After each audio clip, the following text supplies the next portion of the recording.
우리 사람은 환경의 영향을 많이 받는 존재입니다. 그래서 가능하면 좋은 환경에서 살려고 애를 씁니다. 그런데 문제는 이 좋은 환경이라고 할 때 어떤 조건이 좋은 환경의 기준이 되느냐 하는 겁니다. 믿음의 사람들에게는 세상적으로 좋아 보이는 환경이 신앙생활하는 데는 아주 불리한 조건이 될 수도 있고, 반대로 세상적으로는 그다지 매력이 없는 곳이라도 신앙생활하기에는 영적으로 좋은 환경이 될 수도 있습니다. 오늘 우리가 살펴보게 될 버가모 교회 교인들이 살고 있는 이 버가모라고 하는 지역은 세상적으로 보면 아주 자부심을 느낄 정도로 좋은 곳이었습니다.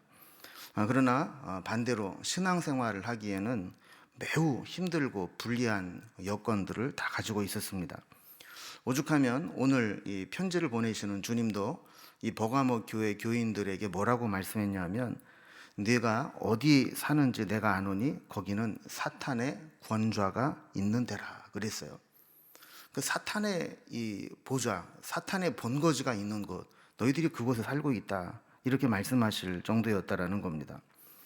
오늘 말씀을 통해서 우리 또한 우리가 살아가고 있는 이 세상, 우리의 환경이 어떤 곳인가를 우리가 한번 진단해 보았으면 좋겠고, 또 어떤 환경과 상황 속에서도 우리가 믿음을 잃지 않고 우리 주님 붙잡고 산다는 것이 무엇인가, 이 버가모 교회 교인들에게 보낸 편지를 통해서 우리의 신앙을 한번 점검해 보기를 원합니다. 소아시아 교회에 보낸 7교회에 보낸 편지들을 보면 일정한 패턴을 가지고 있다고 그랬죠.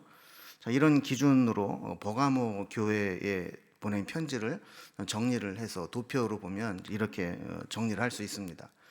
수신자는 버가모 교회 사자에게 편지해라. 그래서 버가모 교회 교인들이죠. 지금은 이제 베르가마라고 불리는 곳입니다. 편지를 보낸 예수님은 각 교회마다 그 상황에 맞게 바꾸어서 말씀을 하시는데, 여기에서는 좌우에 날선 검을 가지신 이가 이르시되, 그러니까 주님이 이 좌우에 날선 검을 들고 계신 분으로 소개하고 있으시다는 겁니다. 자, 그럼 버가모 교회 교인들에게 칭찬은 어떤 것이 있는가? 내가 어디 사는지를 내가 아노니 거기는 사탄의 권좌가 있는 데라. 내가 내 이름을 굳게 잡아서 내 충성된 증인 안디바가 너희 가운데 곧 사탄이 사는 곳에서 죽임을 당할 때에도 나를 믿는 믿음을 저버리지 아니하여도다. 사탄의 권좌가 있는 곳, 신앙생활하기 참 어려운 곳, 그곳에 강력한 핍박이 와서 안디바가 순교를 당할 지경이 되었지만 흔들리지 않고 오히려 믿음을 굳게 지켰던 데다. 좀 칭찬받을 만한 교회라는 겁니다. 근데 이 교회에 책망받을 만한 것이 있었습니다. 그러나 네게 두어 가지 책망할 것이 있나니 거기 네게 발람의 교훈을 지키는 자들이 있도다. 발람이 발락을 가르쳐 이스라엘 자손 앞에 걸림돌을 놓아 우상의 제물을 먹게 하였고 또 행음하게 하였느니라. 이와 같이 내게도 니골라당 교훈을 지키는 자들이 있도다. 그러니까 발람의 교훈과 니골라당의 교훈, 이런 것들이 그 교회에 들어왔을 때 거기에 미혹되어 넘어갔다라는 겁니다. 여기에 대한 이제 처방은 어떤 것들이 있을까요? 그러므로 회개하라. 그렇지 아니하면 내가 네게 속히 가서 내 입의 검으로 그들과 싸우리라. 자, 회개하고 미혹되어 있던 곳에서 돌이켜라 라는 것이죠. 자, 그럼 이기는 자에게 주는 약속, 어떤 것이 있을까요? 이기는 그에게는 내가 감추었던 만나를 주고 또 흰 돌을 줄 터인데 그 돌 위에 새 이름을 기록한 것이 있나니 받는 자 밖에는 그 이름을 알 사람이 없느니라, 이렇게 되어 있습니다. 자, 그러면 이렇게 전체적으로 구조를 살펴보면서 우리 하나하나 좀 살펴보겠습니다. 자, 먼저 수신자는 버가모 교회 사자, 그러니까 버가모 교회 교인들이 되겠죠. 이 버가모는 아까도 살펴본 것처럼 편지에서 나타난 도시의 성격이 사탄의 권좌가 있는 곳이다 그랬습니다. 그럼 도대체 버가모라는 곳이 어떤 곳이길래 사탄의 권좌가 있는 곳이다 이렇게 칭하셨을까요? 이 버가모의 유적지들을 보면 그래서 그랬구나, 이렇게 고개가 저절로 끄덕일 정도로 이 버가모는 이 우상 숭배와 황제 숭배, 세상 물결에 아주 극에 달했던 곳입니다. 버가모라는 이름 자체가 이 페르가모라는 헬라어로 표기하면 페르가모인데, 이거는 페르라는 말이 이중이라는 뜻이고 가모스는 결혼이라는 뜻입니다. 그러니까 이중 결혼을 했다. 보통 사람은 이제 한 번만 결혼을 해야 되는데 지금 이중 결혼을 하고 있다 할 정도로 그렇게 이 세상과 혼합되어 있는 이제 도시라는 의미가 되겠죠. 이 버가모에 가면 이게 크게 둘러볼 유적지가 세 군데가 나오는데, 첫 번째는 이 버가모 이 시내에서 아주 가파른 산이 있어요. 우리로 말하면 서울로 말하면 남산 같은 이제 산이 있는데, 이 가파른 산 위에 세워진 고대 버가모 도시, 그걸 이제 아크로폴리스라고 부르는데, 여기에 중요한 유적지가 하나 있고, 두 번째는 이집트 세라시스를 위한 신전이 있어요.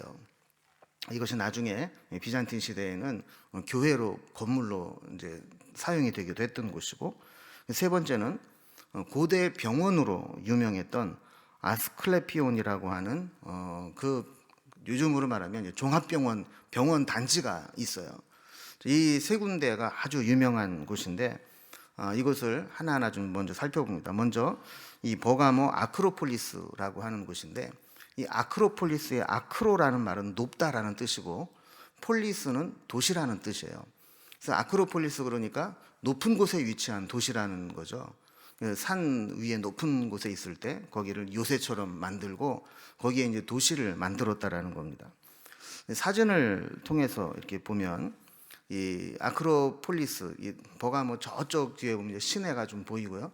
여기 보면 이 높은 산등성이가 있는데 여기를 돌 계단을 쌓아서 원형 극장을 만들고 그 위에 곳곳에 신전들을 만들어 놓았습니다. 그래서 아크로폴리스는 해발 300m 이상 되는 산 위에 세워진 고대 도시인데 뭐 걸어서 가면 1시간 정도 올라가야 되고, 또 요즘에 이제 케이블카를 타고 올라가기도 합니다. 이곳에 보면 지금은 이제 다 부서져서 뭐 흔적이 별로 안 남아 있지만 이곳에는 뭐 그리스 신화의 대표적인 신인 제우스 신전이 있고, 또 그 밑에 이 원형 경기장 바로 옆에 있는 흔적은 바로 이 술의 신을 섬기는 디오니소스 신전이고, 또 그 위에는 지혜와 예술의 신인 아텐 신전이 있고, 또 농업과 풍요의 신은 더메테르 신전이 있고, 이렇게 로마에서 신으로 섬기는, 그리스 로마의 신으로 섬기는 그 신들을 섬기는 이제 신전들이 있었어요. 그 당시에 이제 조감도가 바로 이제 이런 그림 형식으로 되어 있는데, 여기 보면 이 아주 빼곡하게 아주 곳곳이 아주 그 번화할 정도로 곳곳에 황제를 섬기고 또 로마의 신을 섬기는 이제 그런 신전들이 즐비했던 것을 보게 됩니다. 그래서 이 버가모를 가리켜서 신들의 도시다 이렇게 부르기도 합니다. 재밌는 것은 그 위에 보면 이 제우스 신에게 그 제물을 바치는 이제 신전이 있거든요.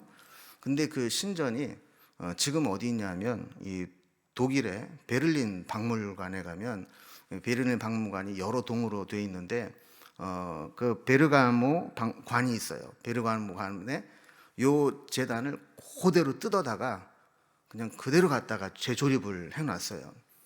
얼마나 이게 웅장하게도 이제 높이가 한 12m나 되는 이 큰 이 제단을 이렇게 뜯어다가 좀 독일에 갖다 놨고, 그 현장에는 지금 이제 소나무만 이렇게 심겨져 있고 비어 있어요. 자, 뿐만 아니라 이 버가모는 황제를 섬기는 신전도 많이 있었습니다. 그래서 아우구스투스 황제를 위한 신전을 지은 최초의 도시입니다. 그리고 트라이안 황제, 하드리안 황제의 신전과 신상이 그곳에 있었습니다. 지금은 거의 다 무너지고 이렇게 몇 개만 기둥과 몇 개만 남아 있지만, 트라이안 황제의 신전인데 여러분 보면은 아주 남아 있는 것들 보면 얼마나 섬세하고 화려하고 아름답게 꾸며져 있는지 모릅니다.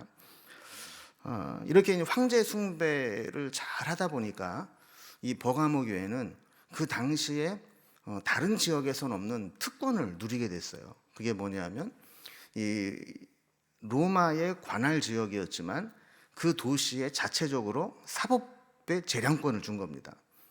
여러분 우리가 알다시피 유대인들이 예수님을 십자가에 못 박으려고 할 때도 자기네들에게는 사법권이 없었잖아요. 사형 언도를 내리거나 사형을 집행할 수 있는 권한이 없었기 때문에 빌라도 총독에게 고발을 하고 빌라도 총독이 로마의 군인을 통해서 사형 집행을 하도록 했단 말이에요.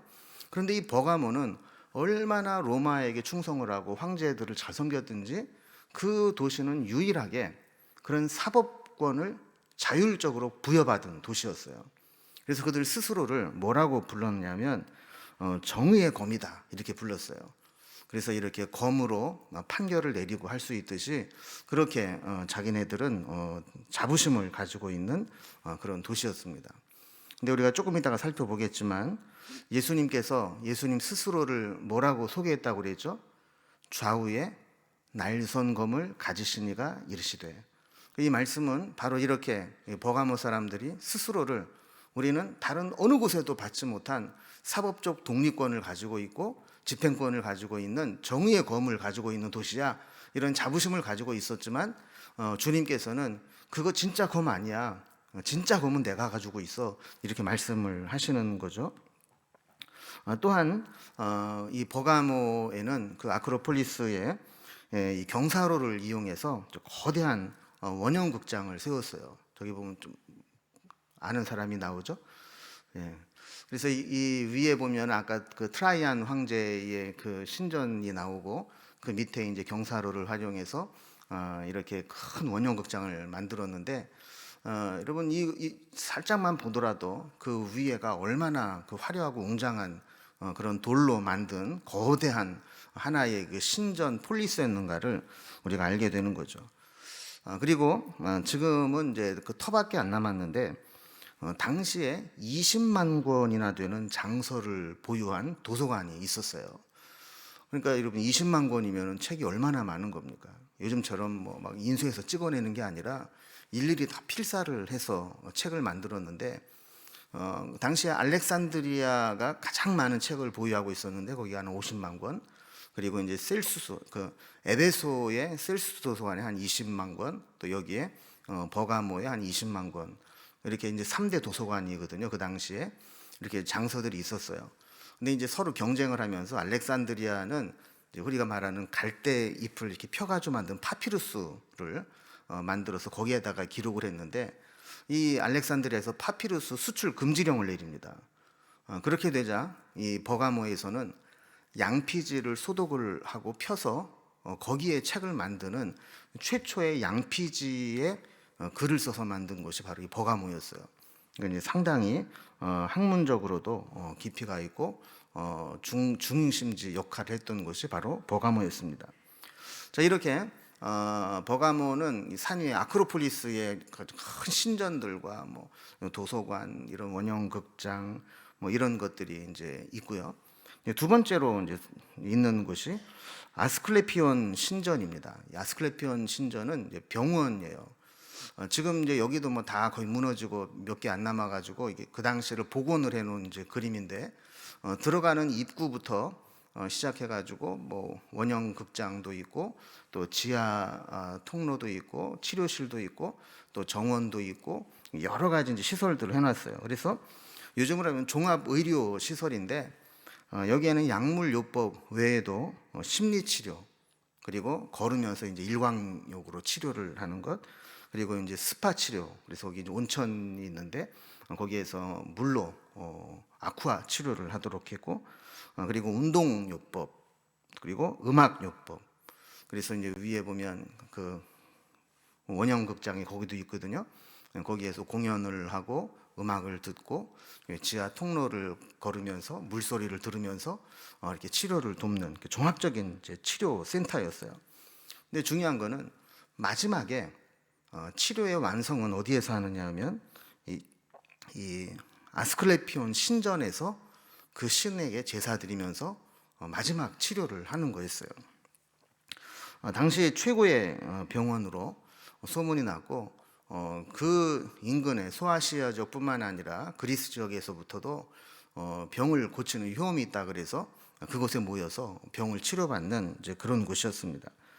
이 아스클레피온은 헬라의 신인 그 치료의 신인 아스클레피우스에서 온 것입니다. 근데 아스클레피우스는 신의 모습을 이렇게 보면 지팡이에 한 마리는 뱀이 몸을 감고 있고 한 마리는 지팡이를 감고 있는 그런 형상이에요. 그래서 여기에서부터 오늘날 뭐 의사들 가운에 여기 이렇게 있는 문양이라든지 응급실 병원 같은 데 들어가면은 뭐 이렇게 십자가 같은 데뭐 뱀 같은 거 그려 있잖아요. 그리고 구급차에도 있는 게 바로 여기에서 나온 그 헬라의 그 치료의 신인 아스클레피우스 신에서 이렇게 온 겁니다. 지금까지도 이제 그런 것이 내려올 정도로 여기에는 고대에 큰 이제 병원이 종합병원이 있었던 곳이죠. 또 세 번째는 이제 세라시스 신전이 있었어요. 우리가 흔히 이제 그 버가모 교회다 그러면 우리 알고 있는 이런 건물이 있거든요. 이게 이제 세라시스 신전인데 이게 그 길이가 100m, 너비가 40m나 되는 그 당시로 보면 큰 건물입니다. 그런데 사실은 고대 이집트의 세라피스 신전이었어요. 여러분 아시다시피 보시다시피 여기가 이제 붉은색으로 되어 있어서 붉은 벽돌로 지어서 붉은 정원이라 불렸고 여기 이제 있는 게 그 이집트의 세라시스 신이고 지금은 이제 보니까 간판에 레드홀, 붉은 홀이라는 간판이 붙어 있더라고요. 그래서 이제 그때 당시 옛날에 그렇게 세라피스 신전으로 섬겼던 곳을 비잔틴 시대에 거기를 이제 바닥을 다시 좀 깔고 교회로 사용을 해서 지금 남아 있는 곳입니다. 지금은 이제 벽만 남아 있고 본체는 다 부서지고 없어요. 여러분 이런 이제 유적지들을 우리가 사진으로 보고 또 설명을 이렇게 들어보면 당시에 그 어마어마한 그 유적들을 가지고 있었던 것을 보면 주님께서 왜 버가모를 사탄의 권좌가 있는 곳이다 이렇게 말씀했는지 이해가 되시죠? 온갖 우상단지들, 황제 숭배, 헬라 신전, 그리고 치료의 신 이런 심지어는 이집트에서 온 신전까지 바글바글했던 데가 바로 이 버가모였습니다. 자, 에베소가 당시에 소아시아의 경제나 문화의 중심지였다면 이 버가모는 당시 소아시아의 행정과 정치의 중심지라고 볼 수 있습니다. 그래서 아까도 말씀드린 것처럼 사법적인 독립권을 가지고 있을 정도로 이 버가모는 다른 지역에 비해서 탁월한 도시였습니다. 그래서 당시 사람들이 모여서 당신 어디 살아요? 그래서 나 버가모 사는데요. 그러면 우와 이렇게 할 정도로 그런 대단한 도시가 바로 버가모였습니다. 그런데 이런 곳에서 신앙생활을 한다는 것은 역으로 보면 참 어려운 곳이죠. 가는 곳마다 우상숭배고 우상숭배를 떠나서는 생활 자체가 이해가 안 되는 곳에 살아가는데 예수 그리스도를 내 주님이다라고 고백하며 산다라는 것 이게 참 쉽지 않다는 거예요. 그래서 예수님도 내가 어디 사는지 내가 안다 이렇게 말씀을 하실 정도라는 겁니다. 자 그러면 이제 발신자는 아까 예수님께서 각 교회마다 다른 모습으로 소개하셨다 그랬어요. 자 그랬는데 버가모 교회는 뭐라고 소개하셨다고 그랬죠? 좌우에 날선 검을 가지신 이. 여러분 이게 검을 가지고 계신다. 그것도 이 좌우에 들고 계신다라고 하는 것은 매우 비장하고 아주 강도 높은 메시지를 전하겠다라는 의미죠. 그리고 웬만하면 사람들 앞에 나타날 때 칼 들고 나타나지는 않잖아요.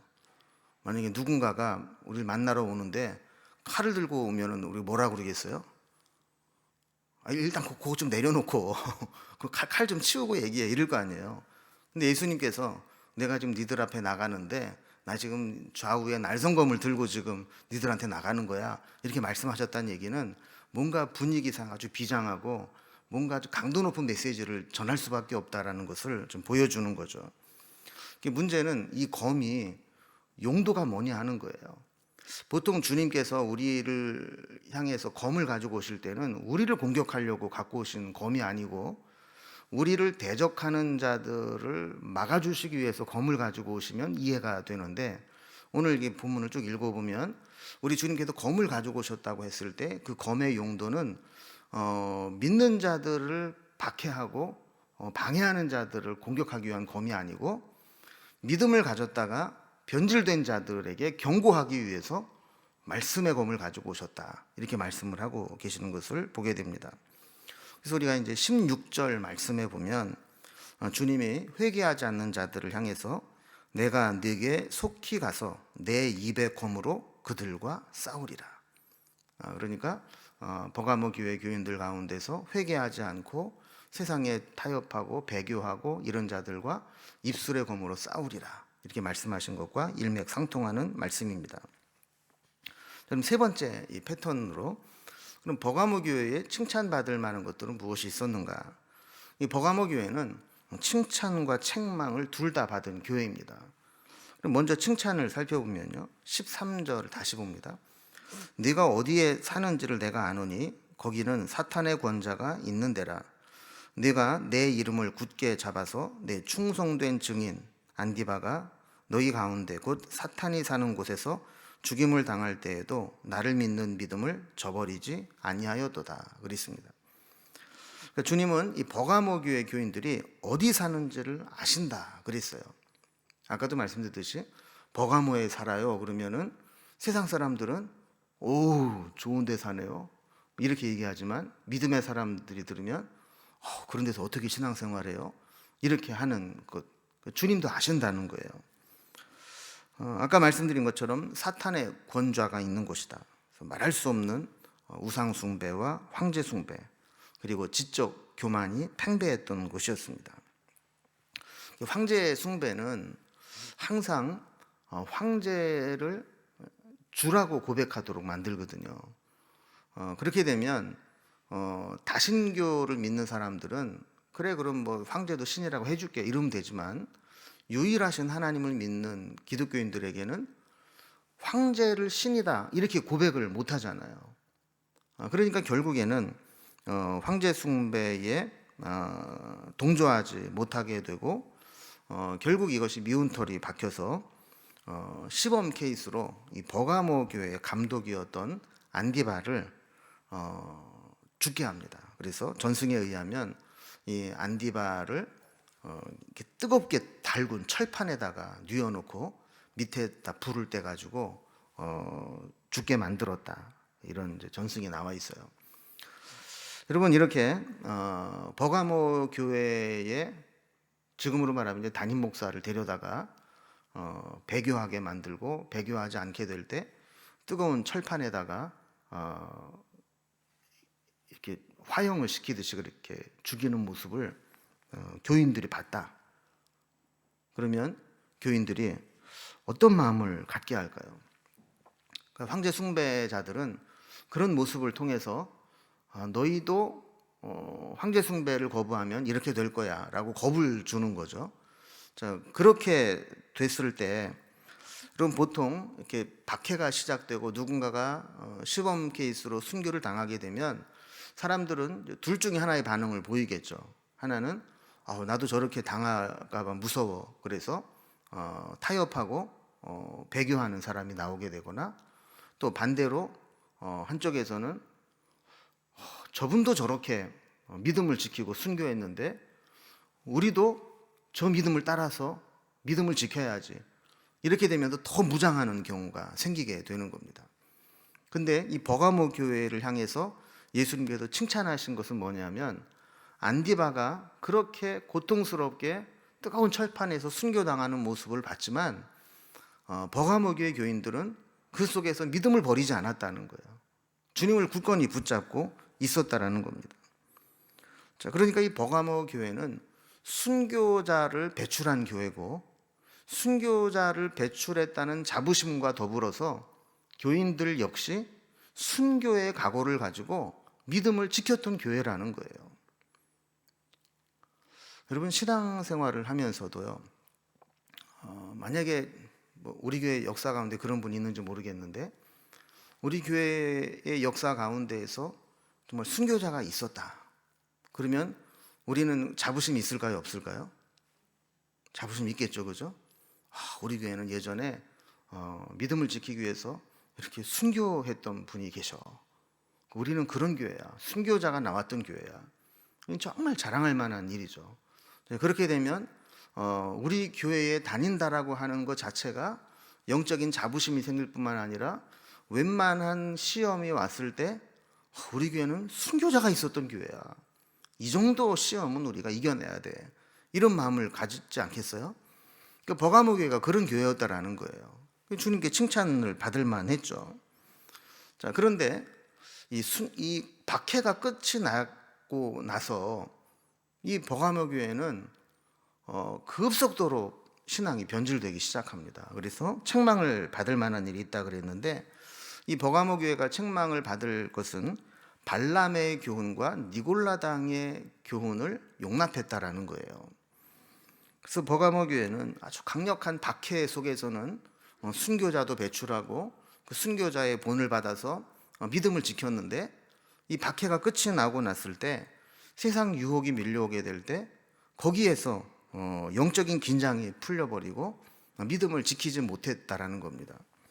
그래서 14절 15절을 보면 그러나 네게 두어 가지 책망할 것이 있나니 거기 네게 발람의 교훈을 지키는 자들이 있도다.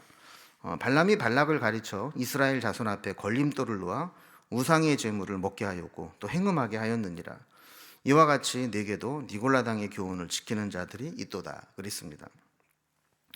여기 보면 발람의 교훈을 지키는 자, 또 니골라당의 교훈을 지키는 자 이렇게 나오는데, 사실은 이 둘은 같은 것을 이야기하는 겁니다. 그래서 구약으로 비유를 하자면 발람의 교훈처럼 보이고, 또 신약적인 개념으로 말하면 영지주의 한 분파였던 니골라당을 따랐다 하는 겁니다. 이 니골라당은 이런 겁니다. 육신으로 짓는 죄는 영혼을 병들게 할 수 없다 하는 거예요. 그러니까 이원론, 영혼과 육신을 구분을 하면서 영혼과 육신은 따로따로라는 겁니다. 그래서 육신으로 짓는 죄는 영적인 우리의 영혼을 더럽히고 병들게 할 수 없다라는 거예요. 그러니까 우리가 영적으로만 믿음을 굳건히 잡으면 되고, 육체적으로 짓는 죄는 우리의 영혼에게 아무런 영향을 끼치지 못한다 하는 겁니다. 발락과 발람에 대한 이야기는 민수기 22장에서 24장에 나오죠. 그러니까 잠깐만 정리를 해보면 이런 겁니다. 이스라엘 백성들이 출애굽을 해서 광야 생활을 마치고 40년 만에 그 모압 땅에 도착을 합니다. 우리가 알다시피 모압 땅은 요단강만 건너면 이제 이스라엘 가나안 땅이 되는 곳 아닙니까? 자, 이곳에 오게 되었을 때 이 모압 왕이었던 이 발락이 이 이스라엘 백성들을 두려워합니다. 저들이 지금은 이렇게 그냥 쓸고 지나가지만 나중에 다시 요단강을 건너와서 우리를 공격하면 어떻게 하나, 이런 두려움도 있었고, 또 저들이 갑자기 이제 말하자면 이제 굴러온 돌 아닙니까? 근데 굴러온 돌이 좀 쪼만해야 괜찮은데 남자 장정막 60만 명이나 되니까 저거 그냥 내버려두면 언젠가는 우리에게 문제가 될 거다라는 생각을 했던 것 같아요. 그래서 저들을 어떻게 망하게 할까 생각을 하다가, 당시에 아주 용하다고 소문이 난 선지자가 하나 있었는데 발람 선지자였죠. 그래서 그에게 돈으로 매수를 해서 네가 그렇게 용하다는데 하나님의 이름으로 저들을 저주해라. 그래서 저들이 정말 저주를 받아서 가나안 땅에 들어가기는 하지만 말라 비틀어져 죽도록 그렇게 저주를 해라, 이렇게 한 거죠. 근데 이제 발람이 하나님 앞에 기도를 하면 하나님이 허락을 안 하시는 거예요. 저들을 저주하지 마라, 저들은 복받은 민족이다 이러면서 하나님이 허락을 안 하시는 거죠. 그래서 계속해서 기도를 하지만 하나님이 허락을 안 하세요. 아마 이제 발람이 그 착수금만 받고 잔금을 못 받아서 그런지 어떻게든지 이걸 좀 받아내긴 해야 되겠는데, 그래서 이제 억지로 계속 하나님 앞에 저주하게 해달라고 하니까 하나님이 그러면 내가 따라서 가기는 가지만 내가 시킨 대로만 해라. 그리고 이제 출발을 한 거예요. 근데 이 가다 보니까 여호와의 사자가 칼을 들고 그 길을 막고 있지 않습니까? 근데 이 나귀에게는 그게 보이는데 이 재물의 눈이 멀은 발람은 보이질 않는 거예요. 그래서 이 길에서 벗어나게 되고 자꾸 엉뚱한 길로 가다가 결국에는 아주 좁은 골목길로 들어가게 되지 않습니까? 그곳에서 이 발람은 발락에게 가기 위해서 발이 재촉을 하는데 이 나귀는 가지 못하고 막혀요. 피하려고 하다가 이 벽에다가 막 짓누르지 않습니까? 그러니까 깜짝 놀래가지고 이 발람이 처음엔 채찍질을 하다가 나중에는 막대기로 막 두드러 패니까 갑자기 이 나귀가 말을 하는 거예요. 당신 좀 안 보이냐고, 내가 가기 싫어서 안 가는 줄 아냐고, 지금 여호와의 사자가 칼을 들고 막고 있는데 나보고 어떡하란 얘기냐고. 여러분, 그래서 이제 이 발람이 그걸 깨닫고 발락에게 가서 이야기를 하지 않습니까? 내가 아무리 해도 저 이스라엘 백성들을 저주할 수가 없고 하나님이 허락지도 않으신다고. 그러나 내가 돈을 받았으니까 이스라엘을 멸망시킬 방법을 하나 알려주겠다고. 그러면서 우리가 억지로 저들을 멸망시킬 이유가 없다. 지금 이스라엘 백성들은 40년 동안 맨날 광야만 걸어오고 사막만 보고 왔기 때문에 저들에게 아주 따뜻한 음식을 차려주고 또 그 초대를 해서 너희들이 하는 우상숭배에 참여하게 하고 또 그들과 함께 여인들과 행음하게 하고, 이렇게 되면 분명히 저들은 긴장이 풀어지고 그 속에서 하나님이 싫어하시는 우상숭배와 행음을 하게 되면서 너희들이 저주하지 않아도 하나님이 저들을 심판하실 것이다. 근데 이 작전이 맞아떨어졌어요. 그래서 나중에 비느하스가 그 주동자들을 색출해서 2만 4천 명을 죽이기까지 연병으로 거기에 동참했던 이스라엘 백성들이 막 죽어나자빠기 시작합니다. 여러분, 이게 발람의 교훈이죠.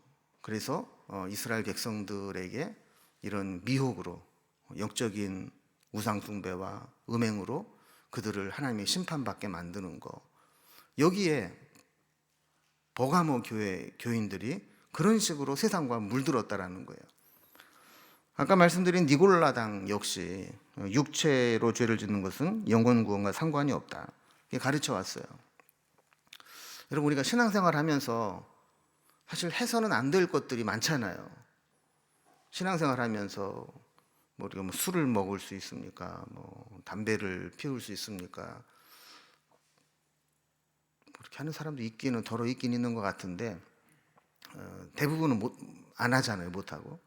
그리고 또 사업을 하고 이러면서 술집도 가고 또 그런 불건전한 곳도 어쩔 수 없이 가야 되고 이럴 때마다 막 마음이 쓰이고 그럴 텐데, 만약에 누군가가 나타나서 그런 거 다 해도 된다고, 우리가 믿음으로 구원받지 행위가 뭐가 중요하냐고, 그런 거 다 필요 없고 우리는 오직 예수 이름만 붙잡으면 구원받습니다, 아멘, 이러면서 여러분 오늘부터 드시고 싶은 거 다 드시라고, 술, 담배 다 괜찮다고 이러면 사람들 마음이 어떻겠어요?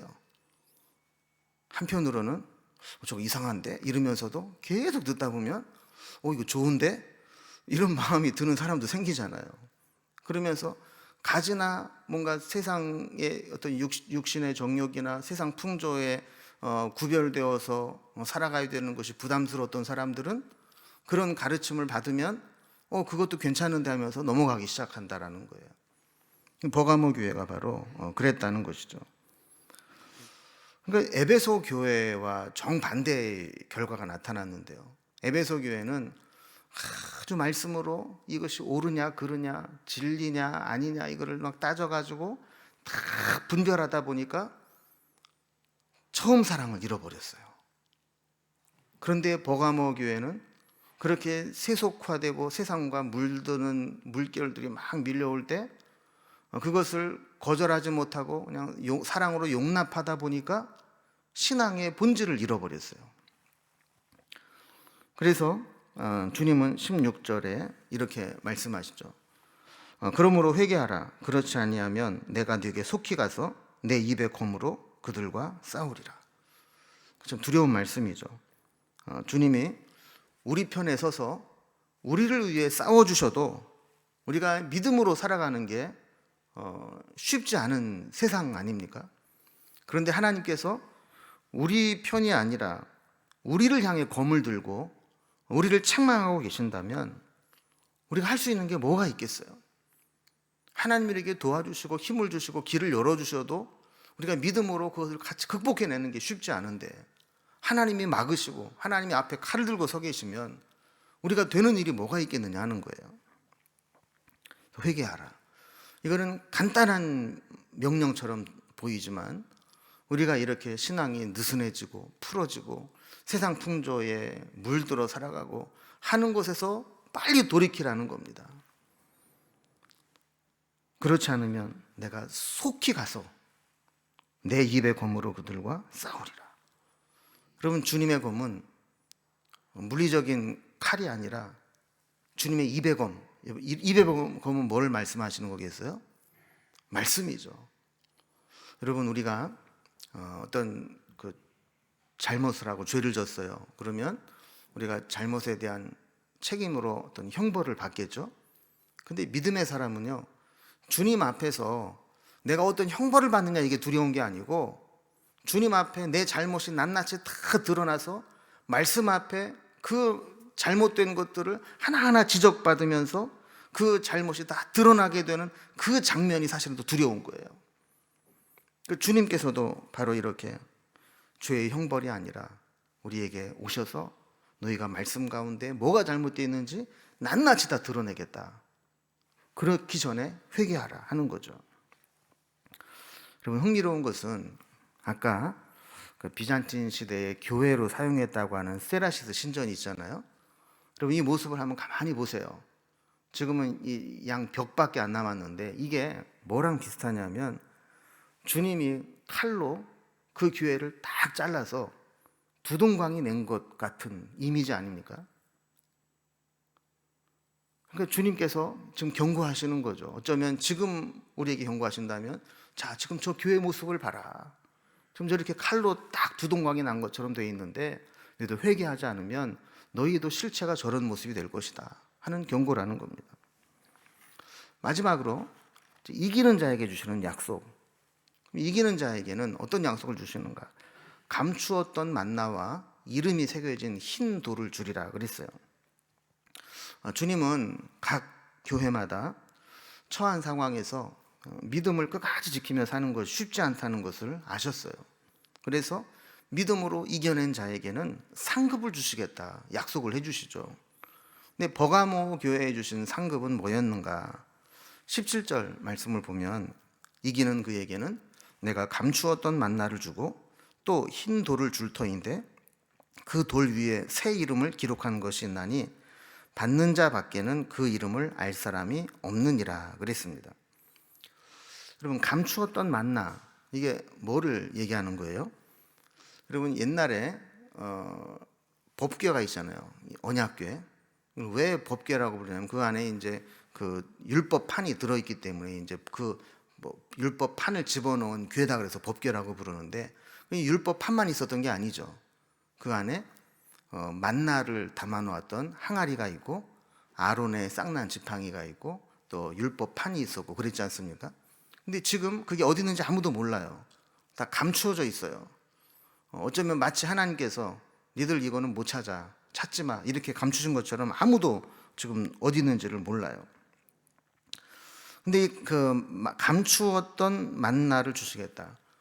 여러분, 이 법궤는 항상 어디에 보관되어 있었습니까? 지성소에 보관되어 있었잖아요. 그러니까 지성소는 하나님의 임재 상징이고 또 만나는 이스라엘 백성들이 광야에서 생명을 연장시키는 생명의 양식이었어요.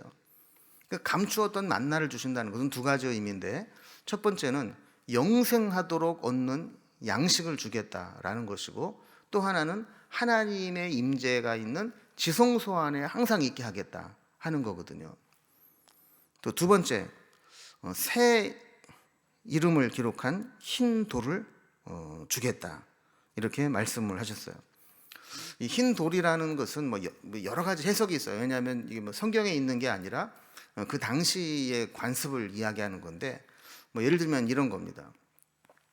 어떤 연회나 모임에 초대를 할 때 아무나 다 오세요 하고 열어놓은 모임이 있고 특별한 사람만 초대해서 모이는 모임이 있어요. 근데 특별한 사람만 초대한 모임에 누가 누구를 초대했는지 모르기 때문에 초대한 사람에게는 흰 돌에다가 어떤 사인을 해요. 이름을 붙여요. 그래서 초대한 사람의 이름을 쓰기도 하고 초대받은 사람의 이름을 쓰기도 하고 그리고 그 주인과 그 집안 사람만 아는 표시를 한 흰 돌에다가 이름을 써서 전달을 하면서 초대를 한단 말이에요. 그리고 이것은 초대장이랑 똑같은 거예요. 그 연회에 들어오려면 반드시 이 흰 돌에 써져 있는 이름이 써 있는 흰 돌을 가지고 와야 돼요. 이거를 가지고 보여줘야 연회에 들어갈 수가 있어요. 그러니까 이 이름이 쓰여져 있는 흰 돌을 준다라고 하는 것은 천국에 들어갈 수 있는 초대장과 같은 것이다 하는 거예요. 또 당시에는 재판을 할 때 배심원들이 있었는데 이 사람이 무죄냐 유죄냐를 판단할 때 배심원들에게 흰 돌과 검정색 돌을 주고 만약에 이 사람이 유죄다, 죄가 있다라고 생각하면 검정색 돌을 던지게 하고 무죄다 하면 흰색 돌을 던지게 했다라는 거예요. 그래서 흰색 돌이 많이 나오면 이 사람은 사는 거고 검정색 돌이 많이 나오면 이 사람은 처형을 당하는 거였어요. 그러니까 이 흰색 돌, 배심원들이 흰색 돌을 많이 던져서 얻게 되면 그 흰 돌을 얻으면 죽지 않고 살아남게 되는 거죠. 그래서 어떤 의미로 쓰였던 당시의 관습으로 볼 때 흰 돌을 주신다라고 하는 것은 생명을 주겠다는 것, 천국에 들어가게 해주겠다 이런 의미입니다. 여러분 우리가 살아가는 이 시대는 교리적으로 이단의 미혹을 받지 않아도 우리의 신앙의 순수함을 지켜내기가 쉽지 않은 세속화의 물결이 엄청나게 무거운 압력으로 밀고 들어오는 그런 시대를 살아가고 있습니다.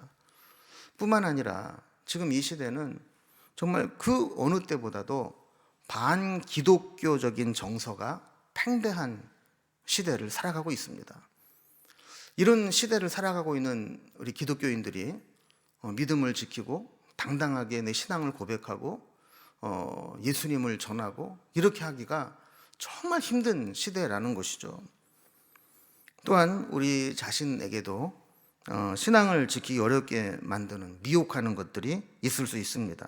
그래서 오늘 우리는 우리의 니골라당은 무엇인지, 우리의 발람의 교훈은 무엇인지, 내 주변에서 이렇게 니골라당이나 발람의 교훈과 같이 내 신앙의 순수성을 지키지 못하게 세속화되게 만들고 세상과 혼합되게 만드는 요인들은 어떤 것들이 있는지, 그리고 나는 지금 어디까지 물들었는지, 말씀대로 살지 못하고 적당히 타협하고 살아가는 게 어떤 것들이 있는지를 한번 돌아볼 수 있기 바랍니다.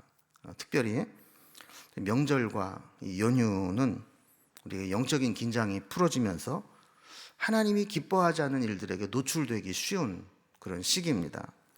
이럴 때 우리가 쉼과 회복의 시간을 가지면서도 영적으로는 빈틈을 보이지 않고 미혹되지 않고 우리 신앙을 잘 지켜낼 수 있는 그런 시간이 될 수 있기를 주님의 이름으로 기원합니다. 기도하겠습니다.